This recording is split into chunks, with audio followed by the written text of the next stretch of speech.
മൂവാറ്റുപുഴ നഗരസഭ പൊതുശ്മശാനം തടസ്സമില്ലാതെ പ്രവർത്തിക്കുന്നതിന് നഗരസഭാ സെക്രട്ടറി അടിയന്തര നടപടികൾ സ്വീകരിക്കണമെന്ന് മനുഷ്യാവകാശ കമ്മീഷൻ ചെയർപേഴ്സന്റെ ഉത്തരവ്. മൂവാറ്റുപുഴ വാഴപ്പിള്ളി സ്വദേശി എം.ജെ. ഷാജി നൽകിയ പരാതിയിലാണ് കമ്മീഷന്റെ നടപടി.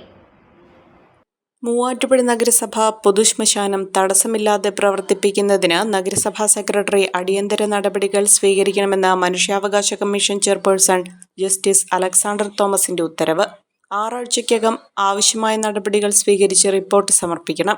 മൂവാറ്റുപുഴ പൊതുശ്മശാനം അറ്റകുറ്റപ്പണികളുടെ പേരിൽ അടിക്കടി അടച്ചിടുന്നതിനെതിരെ മൂവാറ്റുപുഴ വാഴപ്പിള്ളി സ്വദേശി എം.ജെ. ഷാജി നൽകിയ പരാതിയിലാണ് നടപടി. നഗരസഭയിലെ ഒരു മുതിർന്ന എഞ്ചിനീയറെ നിയോഗിച്ച് മോട്ടോർ ബെൽറ്റ്, പുകക്കുഴൽ, സുഗമമായ പ്രവർത്തനത്തിനുള്ള തടസ്സങ്ങൾ തുടങ്ങിയവ പരിശോധിക്കണം. പ്രശ്നങ്ങളുണ്ടെങ്കിൽ പരിഹരിക്കാനുള്ള മാർഗങ്ങളടക്കം നഗരസഭാ സെക്രട്ടറിക്ക് റിപ്പോർട്ട് നൽകണം.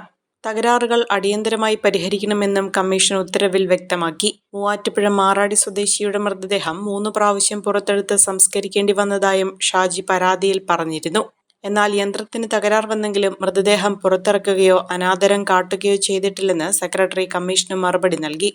അഹല്യയിലെ വിദഗ്ധരായ ഡോക്ടർമാരുടെ ചികിത്സ കൊണ്ട് എനിക്ക് എന്റെ കാഴ്ചശക്തി പൂർണ്ണമായും തിരിച്ചു കിട്ടി. ഇപ്പൊ എനിക്ക് ഈസിയായി വായിക്കാം. നേത്ര സംരക്ഷണത്തിന് നമ്മുടെ അഹല്യ.